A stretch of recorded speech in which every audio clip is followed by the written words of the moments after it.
For so many couples, the new year is a chance to take stock of your relationship. And now one of the most high-profile couples on TV is out with a new book. It's called Been There, Done That. It's by our own Deborah Roberts and her husband, that guy, Al Roker.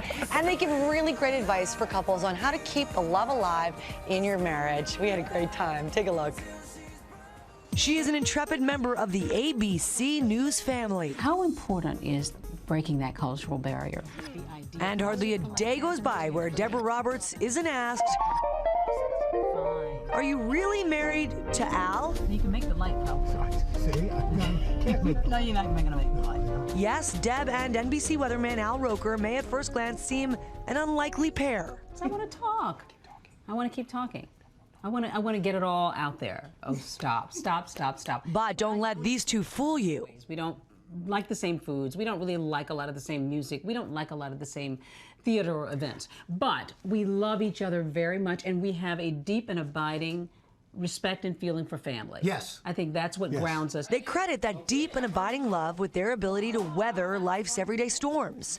In their new joint memoir, Been There, Done That, the couple share both the funny and difficult lessons they've learned on their journey through their 20-year marriage. Was it your idea, or were you approached to write this book? How did it come to be? Every time Al and I would get together with friends and we'd start talking around the dinner table about our opinions, of course we're very different, and I would always have a different opinion from Al. He was usually wrong, I was usually right, and we would have a great time mixing it up, and our friends would always stand in awe, but they would say, you ought to write some of this stuff down. They teach their teenage children, Nikki and Layla, that to be happy in life, it is critical to speak your truth. One of the things that I have learned from Al is that as a mom and as a career person, as a spouse, that I need to cut myself some slack. As women, we are so hard on ourselves. We want to do it perfectly. The best quote about being a dad I actually heard years ago from Roseanne Barr.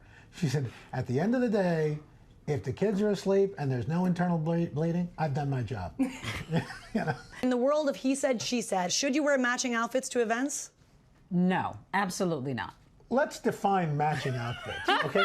It's not like we're wearing matching Hawaiian shirts. If we're at a formal event, Deborah may have a gown that has a predominant color. I may pick out a tie that accents that color. It's fine. It's annoying, but it's fine. Let's talk about driving. Yeah, you know, we live in New York City. You got to be a little aggressive. You got to get out there. You got to go with it. See what I do, and they're kind of doing this. I just zip ahead. Yeah, well, yeah.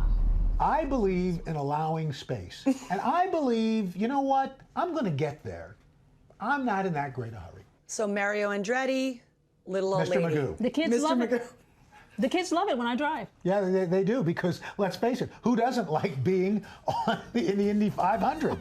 Going down Fifth. But at the end of the day, it's not about who wins the argument.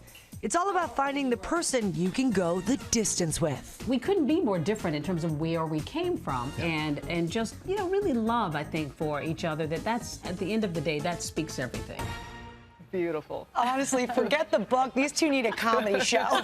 Deborah Roberts is with us now, and you said it, Deb. You guys really are the odd couple. You must have been exhausted by the time you left our house. Most people are. And he's hilarious, and I love, you're just so beautifully open and honest with each other. Well, one of the things we wanted to talk about in the book is so many couples, I think, can relate to that. Either they're very different or they just approach life a little differently. But you know what? At the end of the day, you know, you come together, you find that common ground, and, you know, we talk about the difficulties, the challenges. And if you can laugh about it. I got to say, what I can't relate to is how nice you are about the differences in driving. Well, we were pleasant for Lara. We're not usually that nice when we're in the car.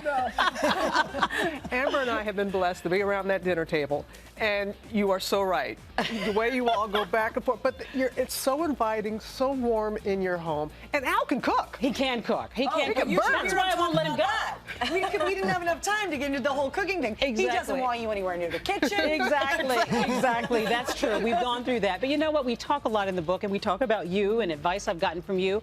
Ups, downs, challenges. You know, we all have them. Yeah. And if anybody can be inspired by that and maybe find just a little twinkle of advice, not much, trust me. We don't have it down pat. We're still trying. That's what's so great about you. You guys are very honest about that, but there's something that you want to share. That's right. That's what you do. That's exactly right. Absolutely. So great. Thank you so much for sharing your Thank lives you. with us. Everybody, it's a great read. Been there, done that. It goes on sale tomorrow.